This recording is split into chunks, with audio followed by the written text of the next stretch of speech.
Vamos a abrir la palabra del Señor en la segunda carta de Pedro, y es la carta que hemos venido estudiando domingo a domingo, con enseñanzas muy significativas, con enseñanzas muy puntuales y con enseñanzas que confrontan nuestra vida. Y vamos a estar leyendo entonces Segunda de Pedro, capítulo 1, y vamos a estar leyendo desde el versículo 8 hasta el versículo 11. Esa es la sección que estaremos estudiando en esta mañana. Segunda carta de Pedro, capítulo 1, versículos 8 al versículo 11. Alguien definió la vocación como la respuesta del ser humano ante el llamamiento que hace Dios. Alguien dijo que la vocación es la respuesta del ser humano ante el llamamiento que hace Dios. Vocación es la respuesta a la elección de Dios. ¿Qué es la elección? La elección de Dios es un acto libre, incondicional, soberano, que ha hecho Dios sobre un individuo. Eso significa que la iglesia, que se compone de cada individuo, de ese individuo o a ese individuo, Dios lo ha hecho objeto de su amor. Dios elige, Dios llama eficazmente, pero el hombre responde. Pedro nos va a mostrar en el texto que nos corresponde en la mañana de hoy cómo el creyente debe responder al llamado que le ha hecho Dios. En otras palabras, cómo el creyente es firme, constante, perseverante en la vocación y la elección que Dios ha hecho. Leamos el texto, mis hermanos. Versículo 8. Y quiero que vaya subrayando como le voy indicando. Versículo 8. Porque si estas cosas están en vosotros y abundan, no os dejarán estar ociosos ni sin fruto en cuanto al conocimiento de nuestro Señor Jesucristo. Verso 9. Pero el que no tiene estas cosas tiene la vista muy corta, es ciego, habiendo olvidado la purificación de sus antiguos pecados. Verso 10. Por lo cual, hermanos, tanto más procurad hacer firme vuestra vocación y elección, porque haciendo estas cosas no caeréis jamás, porque de esta manera os será otorgada amplia y generosa entrada en el reino de nuestro Señor y Salvador Jesucristo. Padre, aquí estamos, Señor. Aquí estoy, Señor, un hombre débil, Señor. Aquí está tu iglesia, Señor, para recibir tu palabra en esta mañana. Esperamos, Señor, exponer este texto con fidelidad, Señor. Gracias te damos, Señor. Creo que en esta mañana es un llamado muy específico a los que hoy estamos aquí, Señor. También, Señor, permítenos esta semana repasar, Señor, este sermón en nuestros discipulados, Señor. Solo hoy haremos una exposición. Quizás mis hermanos puedan ver otras cosas, Señor. Haremos, Señor Dios, para la gloria de tu santo nombre. Y pedimos y rogamos tu asistencia, Espíritu Santo, para que nos ayudes a entender este mensaje, Señor, y la iglesia pueda tomar el giro que tú has dispuesto, Señor. en todos nosotros, Señor. Gracias te damos, Padre. Esta semana tú fuiste muy directo conmigo, Señor. Tú me penetraste con tus palabras, Señor. Varios momentos, Señor. Hubo instantes donde solo escurrían mis lágrimas, Señor, porque fuiste muy directo, Señor, conmigo, Señor. Pero ahora espero que lo seas con esta tu iglesia, Señor. Gracias, Señor, porque tu palabra es tan viva y tan eficaz, Señor. Gracias te doy, amado Dios. Señor, tájanos hoy con tu palabra, Señor. No permitas que vayamos a casa como llegamos, Señor. En todos nosotros, en nuestros niños, los jóvenes, Señor. Te lo rogamos, Señor. En el santísimo nombre de Jesús. Amén y amén. El título del sermón en esta mañana, mis amados hermanos, es Firmes en vuestra vocación y elección. Firmes en vuestra vocación y elección. Como dijimos a manera de introducción, vocación y elección son dos términos intercambiables. Uno es respuesta del otro. Pedro está muy afanado, está muy interesado en que su audiencia, la iglesia a quien escribe, esto lo reciban con todo el entendimiento y con toda la disposición. La pregunta que tenemos que resolver en esta mañana, en nuestro sermón, es muy sencilla, muy fácil. Y quiero que usted la escriba. La pregunta es, ¿qué necesito para hacer firme esta vocación y esta elección? ¿Qué necesito? ¿Qué necesitas tú para que esta vocación y esta elección sea firme en tu vida? ¿Qué necesitas tú como creyente?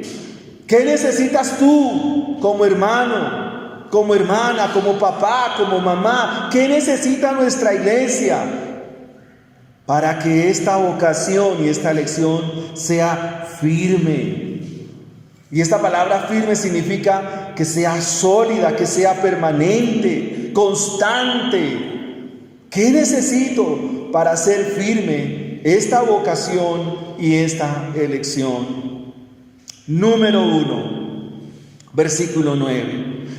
Número 1, que estas cosas estén y abunden en nosotros.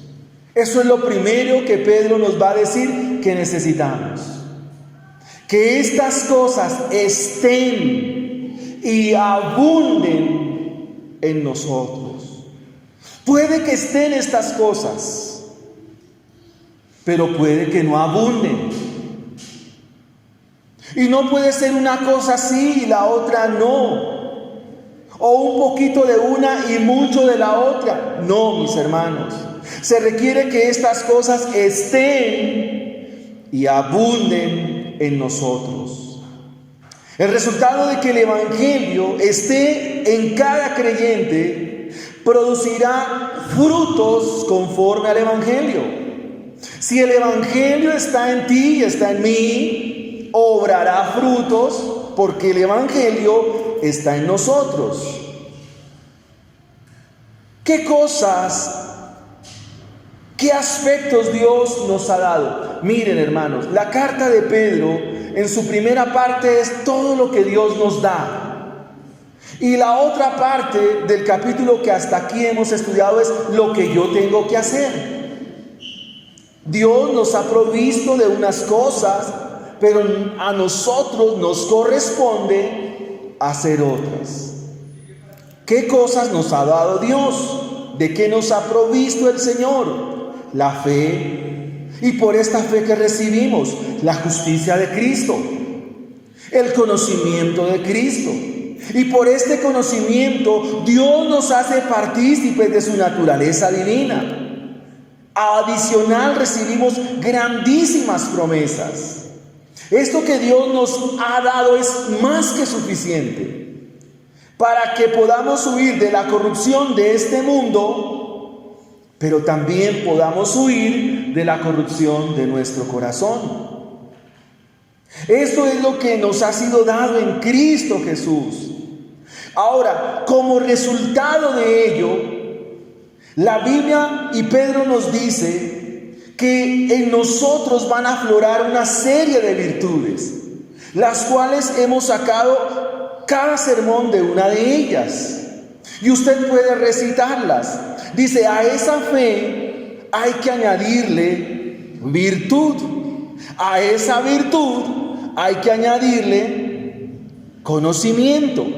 A ese conocimiento hay que añadirle dominio propio. A ese dominio propio hay que añadirle paciencia. Y a esa paciencia piedad. A la piedad afecto fraternal. Y al afecto fraternal amor. Esas son las cosas que deben abundar y estar en nosotros. ¿Qué es lo que debe abundar en nosotros? ¿Qué es lo que debe estar en nosotros? Fe, virtud, conocimiento, dominio propio, paciencia, piedad, afecto fraternal y amor. Eso tiene que abundar en nosotros. Eso debe estar en nosotros. Si estas cosas están y abundan en nosotros, abundan en nuestra vida como cristiano, hay una consecuencia. ¿Cuál es? Versículo 8. Porque si estas cosas están en vosotros y abundan, ¿qué va a pasar? Usted no va a caer en ocio. Usted no será un ocioso. No va a escasear en fruto en cuanto al conocimiento de nuestro Señor Jesucristo. Si estas cosas están y abundan en nosotros, ustedes no serán ociosos. Y esta palabra ociosos tiene a lo sumo 6 sinónimos en el griego ático, con el cual escribe Pedro. Esta palabra ocioso significa inactivo, desempleado, desocupado. Esta palabra ocioso significa improductivo. Esta palabra ocioso significa ineficiente también. Improductivo, ineficiente. Pero la mejor traducción es estéril. En el sentido práctico, estéril. Y la palabra estéril significa que no puede dar fruto. Amén. Si estas cosas están y abundan en ustedes, que es mi primer punto del sermón, tú no vas a estar estéril. Pero no estéril en cualquier cosa, estéril en el conocimiento de nuestro Señor Jesucristo. No vas a estar desempleado, no vas a estar desocupado, no vas a ser improductivo, no vas a ser ineficaz en el conocimiento de Cristo. ¿De dónde surge entonces tanta esterilidad y estancamiento en la iglesia, en nuestra iglesia aquí? ¿De dónde surge el ocio en cuanto al conocimiento de Cristo? Yo recuerdo que un miembro de nuestra iglesia en cierto momento me dijo: hermano, pero es que la iglesia no debe propender por ser eruditos en Biblia, eso no se requiere. Pedro nos dice que sí, que es necesario no ser inerte, inerme, en cuanto al conocimiento de Cristo Jesús. No puede haber esterilidad. Y la pregunta es, ¿por qué la esterilidad en los miembros de la iglesia? ¿Por qué los miembros de la iglesia caen en ocio en cuanto al conocimiento de Cristo? Al final o al intermedio de cada culto, nosotros damos algo que se llama los anuncios. Y estos anuncios se componen básicamente de decir qué días y a qué horas son los discipulados. ¿Por qué no concurrimos a discipulados y no concurrimos a la enseñanza de las Escrituras? Porque eso tiene un problema y una raíz. Somos inertes, improductivos en cuanto al conocimiento de Cristo. Del conocimiento de Cristo se desprende todo. Pedro está afanado, ocupado como buen pastor de que la iglesia conozca a Cristo. Usted pudiera decirme, pastor, yo estoy en un discipulado. Sirvo, bueno, diáconos no hay. Pastores, queda entredicho el asunto.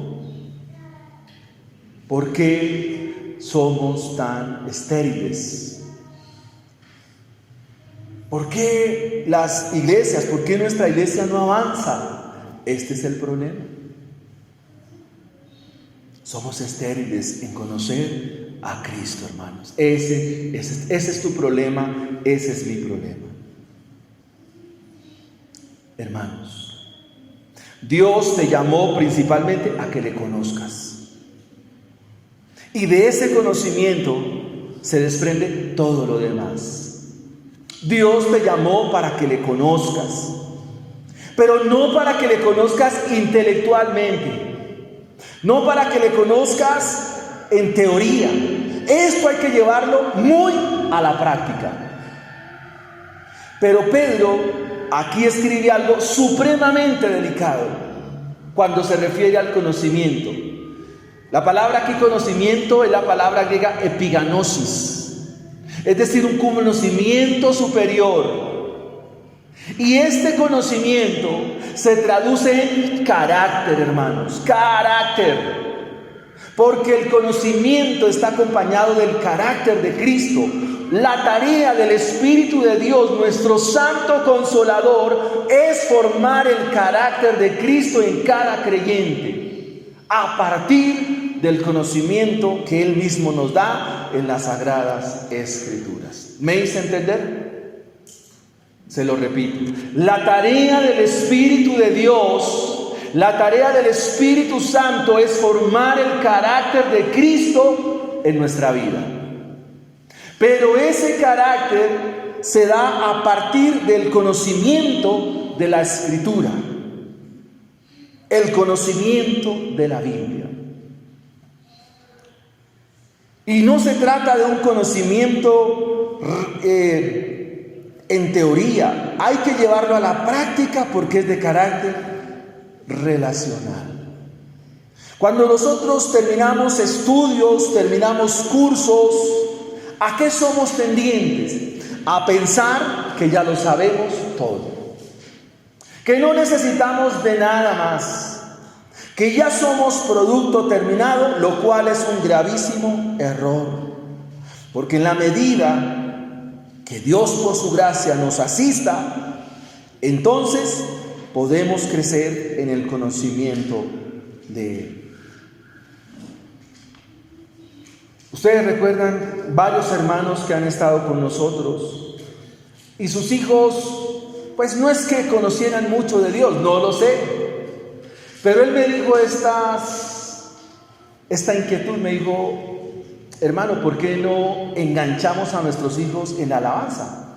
Y así los vamos involucrando en las cosas del Señor. Error. Eso no es posible.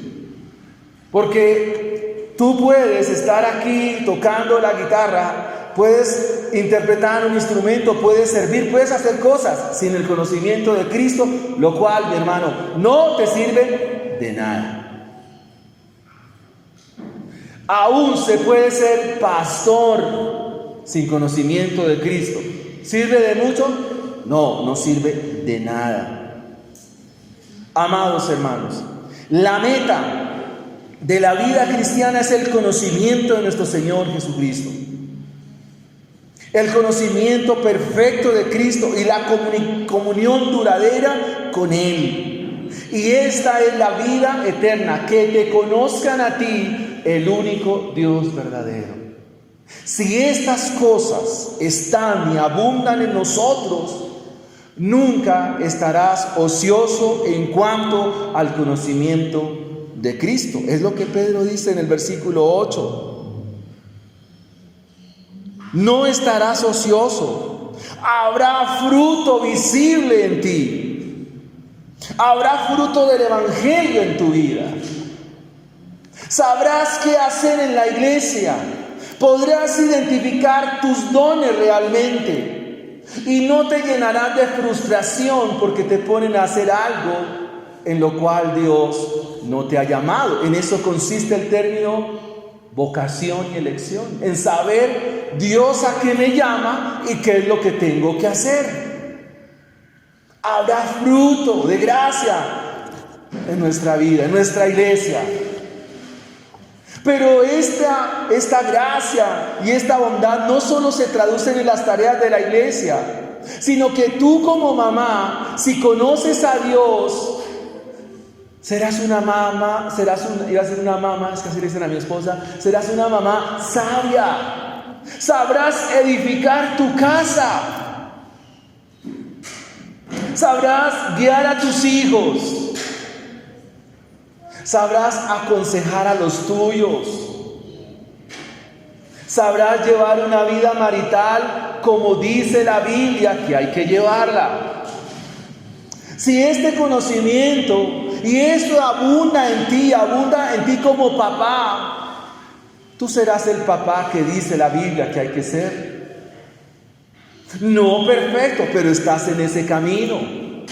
Serás el esposo el cual Dios ha dicho que sea, por su palabra. Si estas cosas abundan y están en vosotros, ustedes serán creyentes como Dios dice. Esas virtudes se aplican a todas las esferas de la vida cristiana. No hay una área de la vida cristiana que sea extraña a estas virtudes. Estas virtudes cubren todo lo que es un cristiano como tal. La meta entonces es esta. Si estas cosas abundan y están en vosotros, no estarán ociosos. Será un conocimiento en Cristo Jesús relacional y de carácter. Será un conocimiento perdurable. Miren, hermanos, esta meta solo se alcanza si la vida no queda sin obra y sin fruto. Dios ha sembrado la semilla en nuestros corazones. A nosotros nos toca, como el labrador, contribuir con nuestro esfuerzo para dar ese fruto. A pesar de todo, necesitamos seguir creciendo. Viene aquí algo delicado, y es que si un cristiano no da este fruto en cuanto al conocimiento de Cristo, no es que este cristiano esté en desobediencia, no es que este cristiano esté en rebeldía, tampoco. Sencillamente no es cristiano. No eres, no te engañes. Porque el mismo hecho de que el Evangelio esté en mi vida, por ese hecho de que el Evangelio está en mi vida, va a producir fruto. Así de sencillo. No tener estas cosas no nos hace firmes en nuestra vocación y en nuestra elección. No tener estas cosas, si no están y no abundan, eso no confirma nada, porque somos estériles. Por lo contrario, estamos negando y nuestras vidas siguen vacías y huecas como vivimos a este mundo. Y eso nos lleva a nuestra segunda enseñanza o nuestro segundo punto. El versículo 9 dice así: pero el que no tiene estas cosas, ¿sí? ¿Lo leen en su Biblia, hermanos? Pero el que no tiene estas cosas tiene la vista muy corta, es ciego, habiendo olvidado la purificación de sus antiguos pecados. Mi segundo punto es el peligro y consecuencia de no tener estas cosas. Quien no tiene estas cosas está en peligro. Quien no tiene estas cosas sufrirá terribles consecuencias. Cuando vamos en carretera y nos dicen peligro, abismo a 200 metros, si no tenemos en cuenta esta advertencia y no tenemos en cuenta esto que se nos anuncia, podemos sufrir una tragedia. Peligro y consecuencia de no tener estas cosas. ¿Qué pasa si estas cosas no están en nosotros? Pedro ya nos dijo que si estas cosas están y abundan en nosotros, somos librados del ocio en cuanto al conocimiento de nuestro Señor Jesucristo. Pero si estas cosas no están en nosotros, estamos en grave peligro. La palabra aquí, ciego o miope, es una palabra griega muy interesante. La palabra griega aquí es miopazo. Miopazo. Significa no puede ver. No puede ver ni a 2 dedos ni a 3 dedos. No puede ver. Pero aquí es no puede ver con su sentido espiritual. Es decir, está totalmente ciego. Tiene la vista muy corta. En el griego ático se usan palabras sinónimas o seguidas para reforzar la misma idea. Y la idea aquí es que está ciego, no puede ver. Dice, si no las tiene es porque no puede ver, está ciego, es miope. Está no solo en ceguera física, sino también en ceguera intelectual. Significa que sus pensamientos están ciegos, su razón está en oscuridad, su manera de pensar, su manera de actuar está en tinieblas. Y esta palabra, ciego, miope o que no puede ver, habla de las densas tinieblas y la oscuridad que está inundando su corazón. En otras palabras, su vida está en peligro de muerte y su destino es la misma perdición. Recuerde que Pedro también al escribir no solo tiene en mente la iglesia, sino que tiene en mente los personajes del capítulo 2. En el capítulo 2 dice que las personas que son miopes, que no pueden ver, están en falsedad y engaño, que son fuentes sin agua, nubes empujadas por la tormenta, para las cuales está la más densa oscuridad y está reservada la destrucción de ellos. Así es todo aquel que no tiene estas cosas. Porque si no tiene estas cosas, compartirá el mismo infierno que con los falsos maestros y los falsos profetas. Será el mismo destino para ellos. El individuo que está en esta condición está estancado espiritualmente, está muerto. La luz del evangelio no le ha alumbrado, está estéril. Vive todos los días de su vida sin la luz de Cristo. No sabe qué hacer. Adicional a ello, se complace en su pecado. Es como el perro que vuelve a su vómito. Pedro los describe como animales irracionales, nacidos para presa y destrucción, y que perecerán en su propia perdición.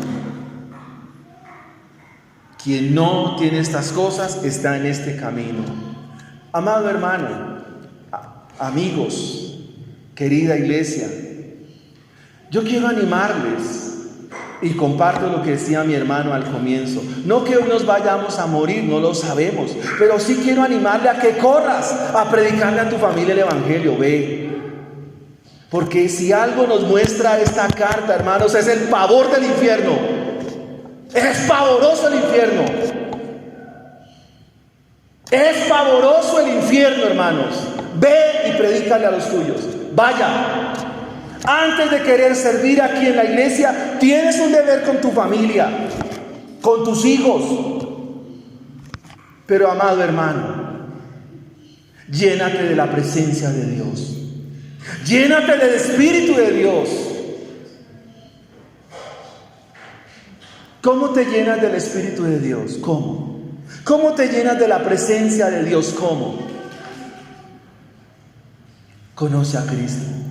Intima con Él, arrodíllate delante de Él, híncate delante de Él, lee su palabra, léela, estúdiala, medítala, llévala a tu vida práctica y Dios te llenará. Dios hablará en tu boca, Dios hablará porque estás lleno. Eso lo hizo este mismo hombre. ¿Cuándo? ¿Cuándo hizo esto, hermanos? ¿Se les olvidó la escritura?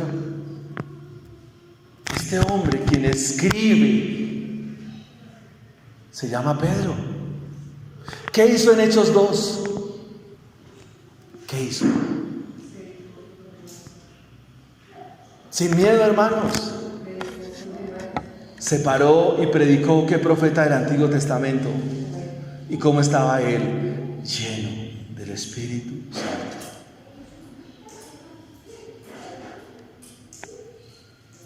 Una persona así hay que predicar, pero hay que presentarle el evangelio. Dice el versículo 9 que estas personas no solo tienen la vista muy corta, están ciegos, no pueden ver, sino que han olvidado la purificación de sus antiguos pecados. Este texto es muy delicado aquí.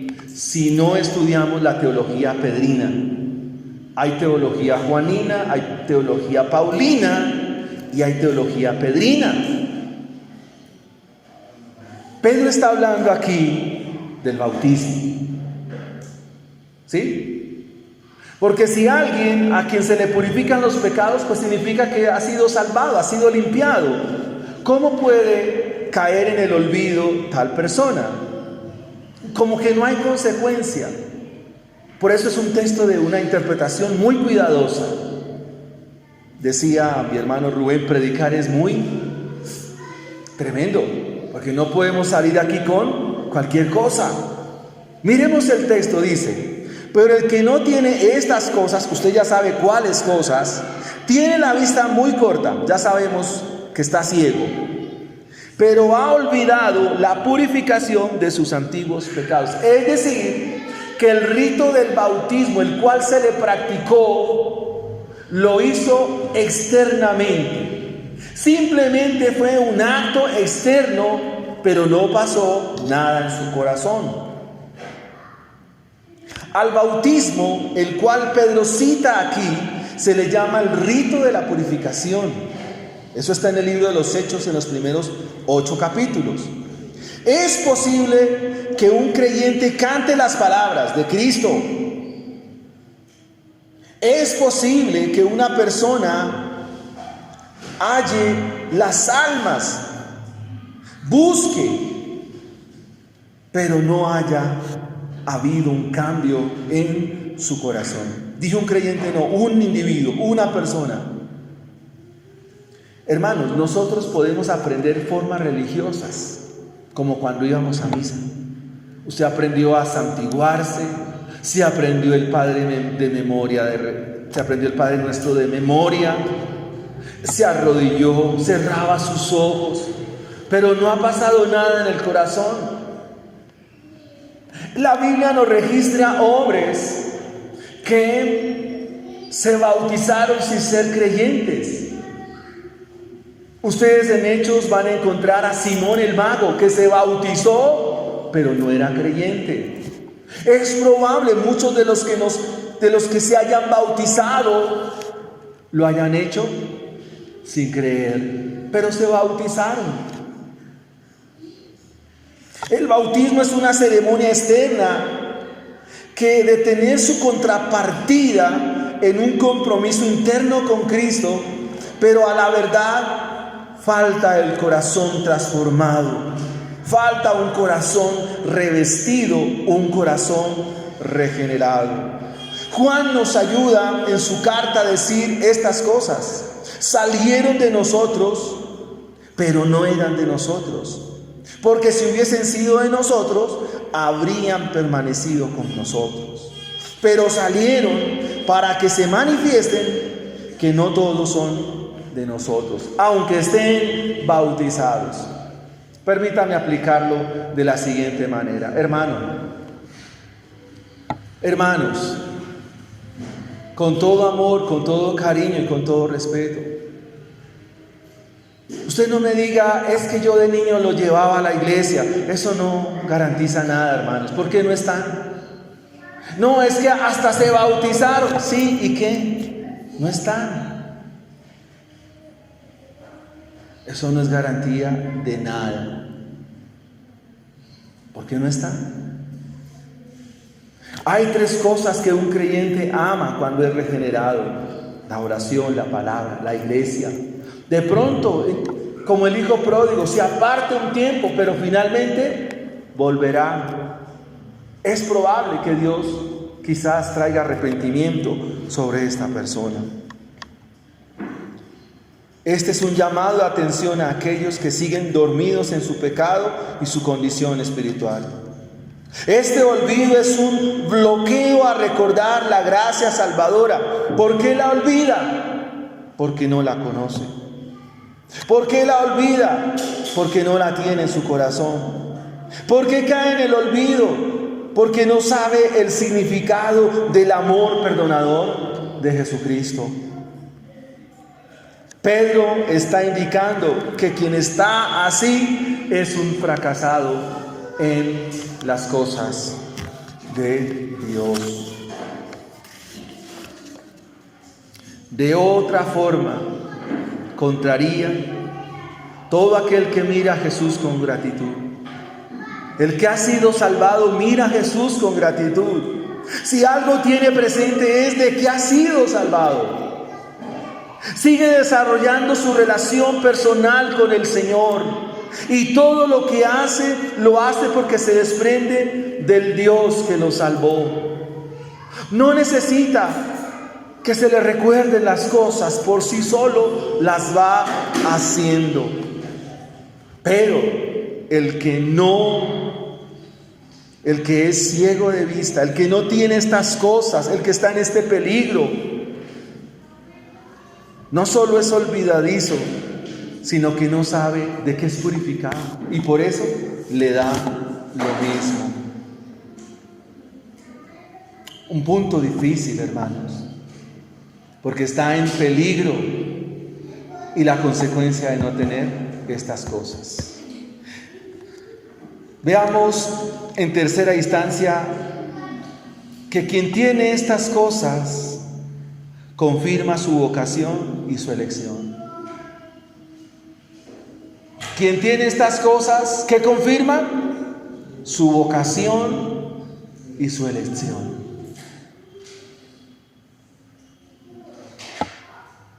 Cuando hablamos de la doctrina de la elección, hermano, eso no se puede tomar a la ligera.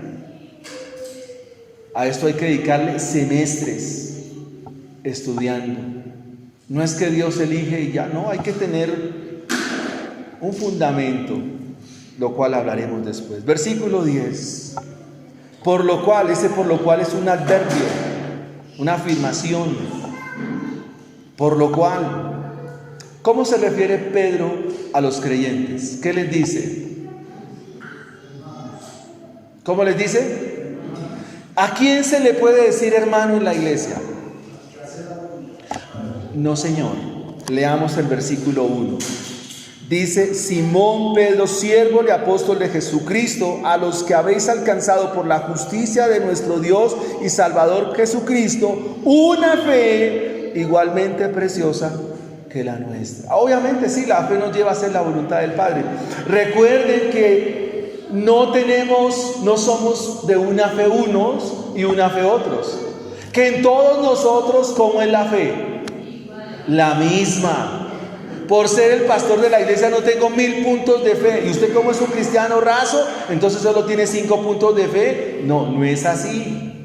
Se le dice hermanos a aquellos en quien está la misma fe, porque es el mismo don del Espíritu. Por lo cual, hermanos, tanto más. Y esta es una palabra imperativa, tanto más. Esfuérzate. Tanto más procuren hacer firme vuestra vocación y elección. Es decir, esto confirma, esto muestra, esto evidencia, esto da cuenta de que evidentemente soy un escogido de Dios. Y respondo a esa elección soberana e incondicional que Dios ha hecho sobre mí.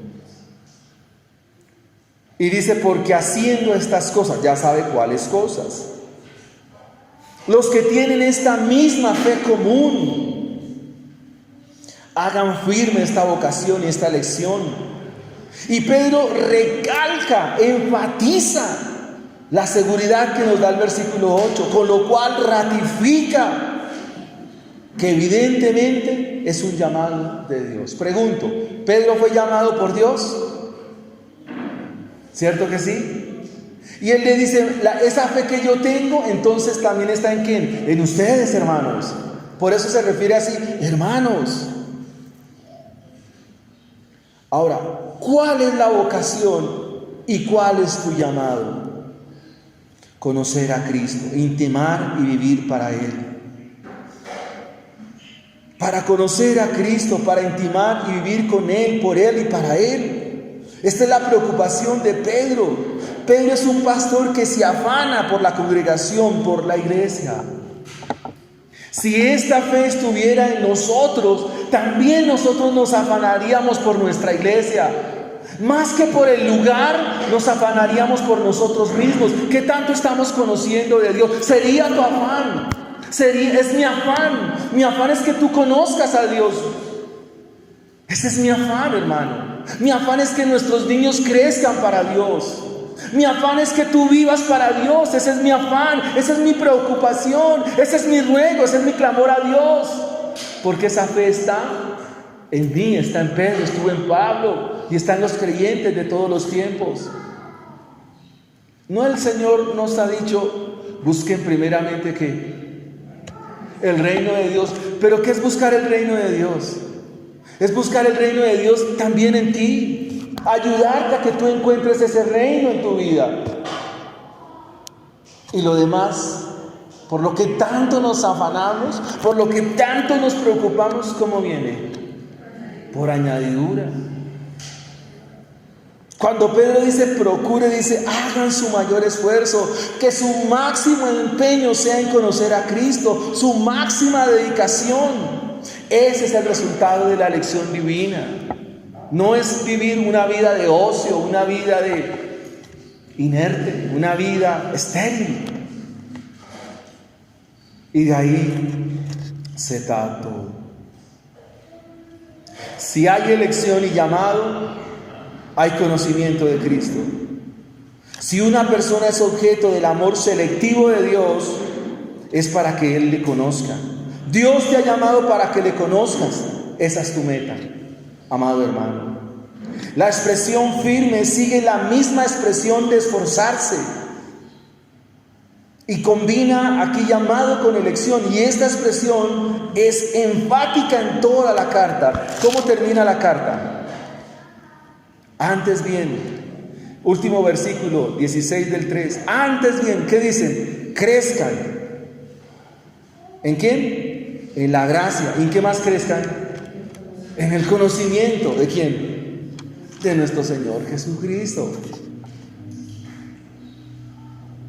Pedro quiere que los lectores se den cuenta de que Dios los llama durante el tiempo de su vida, pero deben esforzarse con diligencia, con la tarea de asegurarse, apropiarse de su llamamiento y elección. Pedro enfatiza que esta es una responsabilidad a la cual debe responder todo creyente. Todo creyente tiene que responder a ello.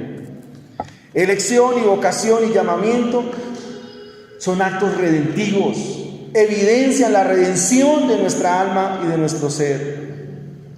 Y óigase bien, hermanos, esto es permanente, es decir, esto no es incambiable. Nadie los puede modificar, nadie puede quitar lo que Dios ha hecho por nosotros. Por esto es un mandato real en cada uno de nosotros. La elección es la evidencia de la gracia y el amor de Dios para con el hombre. El hombre entonces ha de tomar posesión de su elección, ejercitando estas virtudes que Pedro detalla en los versículos 5 al 9 del capítulo 1. El hombre no se escoge a sí mismo, Dios lo llama. Son los dones y el llamamiento que ha hecho Dios. ¿Y cómo son estos dones y estos llamamientos? Amén. Irrevocables. Pero se confirman evidenciando estas cosas. Si no los confirmas, estás en serios problemas. Porque eres ciego, estás miope y pues eres olvidadizo, dice San Pedro. La permanencia del cristiano es un resultado. La perseverancia de los santos será visible. El cristiano no abandonará esta carrera. Es más, se esforzará por seguirla. Dice el versículo 10 al final, que haciendo estas cosas, ¿qué va a pasar? No caerán jamás. Esto se llama lo que llamaríamos la quinta doctrina de la gracia, la perseverancia de los santos. Pero esa perseverancia es o se ratifica viviendo estas cosas, viviendo estos frutos del Evangelio. Está hablando de perdurabilidad. Ustedes van a encontrar en Mateo 24 lo mismo. El que persevere ¿hasta cuándo? Hasta el fin. Dios comenzó una obra en nosotros, Él la terminará, pero esa obra de Dios se confirma respondiendo a esto. Hermanos, aquí es donde se ponen estos dos puntos o convergen estas dos ideas de la gracia. Por un lado, la soberanía de Dios y por el otro, la responsabilidad del hombre. Es como una línea férrea. Por un riel está la soberanía de Dios y por el otro riel está la responsabilidad tuya como creyente. Y el tren que viene en esos dos rieles, en esas dos líneas, es la evidencia de esos dos aspectos de la gracia de Dios. Mientras hagan estas cosas, no caerán jamás. Aquí Pedro me parece como arminiano, ¿verdad? Porque está invitando a la iglesia a que hagan. Y como cierra en el versículo 11, dice, porque de esta manera ustedes tendrán amplia, espaciosa, generosa entrada al reino de Cristo. Como que yo tengo que hacer esto para entrar al reino de los cielos. ¿Ustedes qué dicen? ¿Cierto que no? Porque este es el resultado de la obra de mi Dios, de la obra de mi Cristo amado. Quien vive en estas cosas, quien está en estas cosas, tiene en sus oídos esa expresión del Señor: buen siervo, fiel, entra en el gozo de tu Señor. Quien vive en estas cosas, sus oídos tiene esta dulce, bella y tierna melodía: buen siervo fiel, entra en el gozo de tu Señor. Tiene las puertas del cielo abiertas de par en par. Tiene amplia y generosa entrada en el reino de nuestro Señor Jesucristo. Está confirmando su elección y su vocación. Está firme en esa elección y está firme en esa vocación. Pareciera que yo me gano la salvación. No es así. Es la evidencia más clara, más contundente de que tú y yo somos escogidos de Dios. De que tú y yo hemos sido amados por Dios. Las puertas del reino eterno de Cristo están abiertas para aquellos que conforme a su propósito han sido llamados. Y el propósito de ese llamamiento, la vocación como respuesta, es que estas cosas estén y abunden en vosotros. Pero si estas cosas no están, tú estás ciego, estás miope y eres olvidadizo. Pero si estas cosas están en ustedes, están confirmando que el Evangelio es real. Están confirmando que el Evangelio es cierto. Que el Evangelio no es un mito como lo van a afirmar los falsos maestros. Tú estás mostrándole a tu familia, a los tuyos, que lo que dicen las palabras de Cristo, eso es verdad. Y si estas palabras son verdad, entonces traerá temor a nuestra vida. Esta palabra otorga exactamente la misma palabra que dice añadir. El Señor añadía a la iglesia los que habían de ser salvos. Firmeza y añadir son exactamente la misma palabra. Quisiera, hermano, terminar con 3 aplicaciones que son conforme a los puntos del sermón en esta mañana.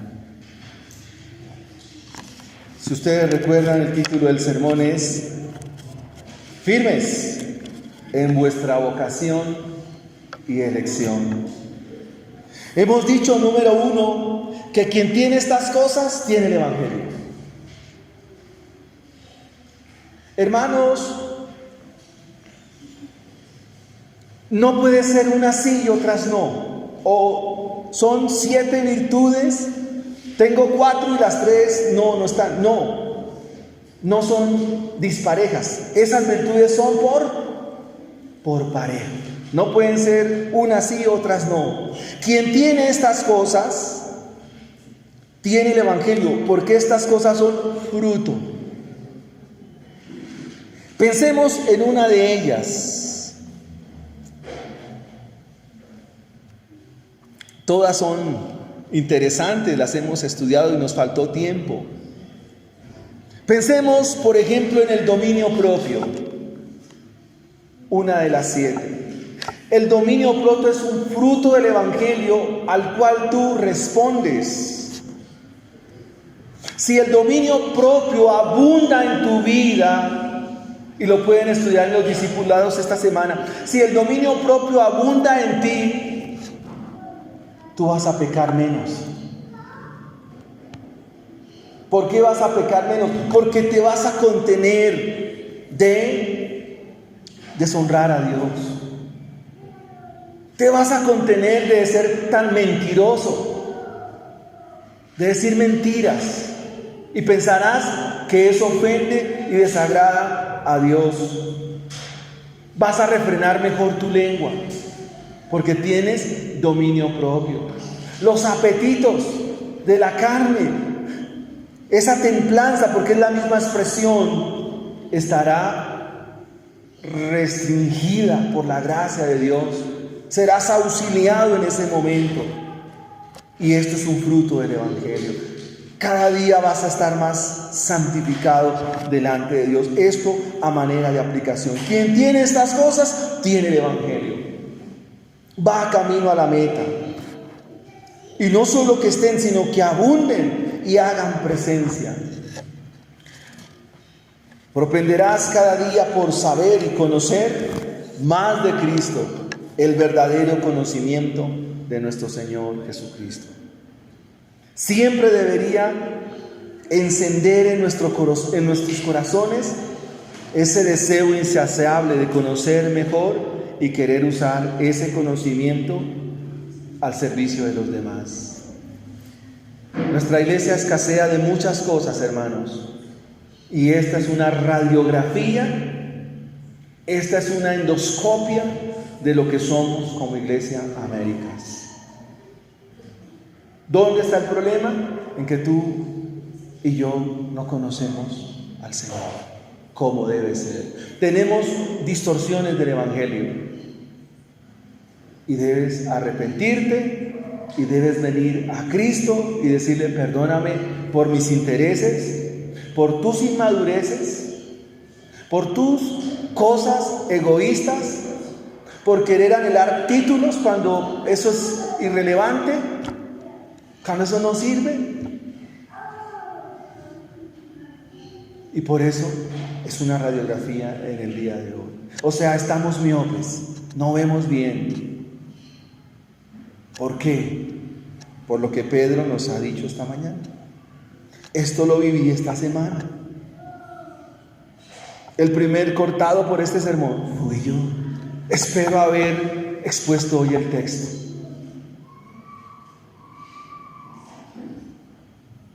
Si estas cosas están en nosotros, nuestra iglesia va a crecer, hermanos. ¿Se ha preguntado por qué nuestra iglesia no crece? Como alguien me dijo un día, ¿por qué están tan estancados? Claro, hermanos, eso ya lo doy por sentado, que Dios añade, que el crecimiento lo da Dios, eso está por sentado, eso no tiene discusión. Pero amados hermanos, hay que cambiar, hay que arrepentirnos. Somos siervos, siervas, eso es lo que somos y nada más. Así nos va a decir el Señor en aquel día: buen siervo, entra en el gozo de tu Señor. Que estas cosas abunden para ser mejor papá, mejor mamá, mejor esposo, mejor hermano. Y que no te pase lo que dice Santiago, que no solo oigas, sino que también lleves a la práctica. Necesitamos manos para trabajar. ¿Y tú con las mismas inmadureces de siempre? No, estás ciego, eres miope. Muy bien, segunda aplicación. Yo les dije que era duro, hermanos. Segundo, el que no tiene estas cosas no tiene el Evangelio. Así de sencillo. No le busque más. La Biblia dice: mire, no hay quien busque a Dios, no hay quien entienda, no hay quien haga lo bueno. El hombre natural no puede percibir las cosas que son del Espíritu. Estamos enemistados con Dios. Sí, ¿para qué le sigue diciendo a sus hijos, a su familia, busquen a Dios si no pueden? Ellos no. ¿Qué tienen que hacer? Presénteles el Evangelio, pero presénteselos bien, de manera correcta. Y para eso que están los discipulados. Pedro tiene en mente los falsos maestros, a quienes va a describir con mucho detalle en el capítulo 2. Así de falso es todo aquel que está en oscuridad. Así de falso es todo aquel que está en este camino, aquel que está ciego. Va a estar ocioso. Número 3, el que tiene estas cosas confirma su vocación y su elección. Las muestras de haber sido salvado es que estas cosas permanecen en la vida de los creyentes. Son visibles, son observables. Los frutos son observables, hermanos. Se ven. Son frutos evidentes. Y Pedro, cuando dice por lo tanto, puede referirse obviamente al peligro de la ceguera espiritual, pero lo más probable es que se refiera al bloqueo que está en la mente, que no le permite por la fe ver la salvación. Estas palabras, llamamiento y elección, son relacionales. Y quisiera que miraras el Calvario en esta mañana. Cuando Dios elige a un pecador para salvación, como Jacob o como yo, como Pablo o como usted, con esa elección Dios da la provisión. Dios dice, no, yo le elijo y lo llamo. Pero Él, en su gracia y su misericordia, con ese plan selectivo, con esa gracia que Él da, viene la provisión. ¿Y cuál es esa provisión? Cristo. Por eso Cristo vino. Cristo vino a este mundo. Con Él que venía. Juan 1:14. Y vimos su gracia. Con Cristo viene la gracia. Con Cristo viene el perdón. Con Cristo viene su mensaje. Él no porta la buena noticia, Él es la buena noticia.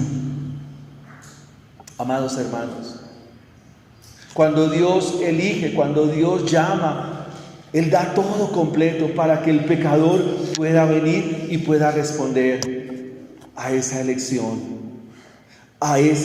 y yo pueda saber cuál es mi vocación.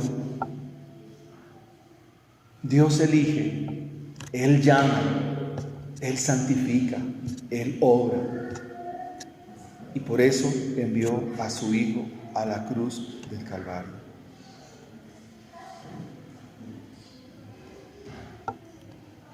¿Alguna pregunta, hermanos? Es que me siento en clase. ¿Alguna duda? Si tienen dudas, el discipulado el martes. Damos gracias al Señor. El miércoles, el jueves con las damas, el jueves con los caballeros, recordar el sermón. Si estas cosas están en vosotros, ¿qué pasa? Tú no eres un ocioso, una desocupada, una improductiva, un inerte, un estéril. Pero si estas cosas no están en vosotros, ¿qué pasa?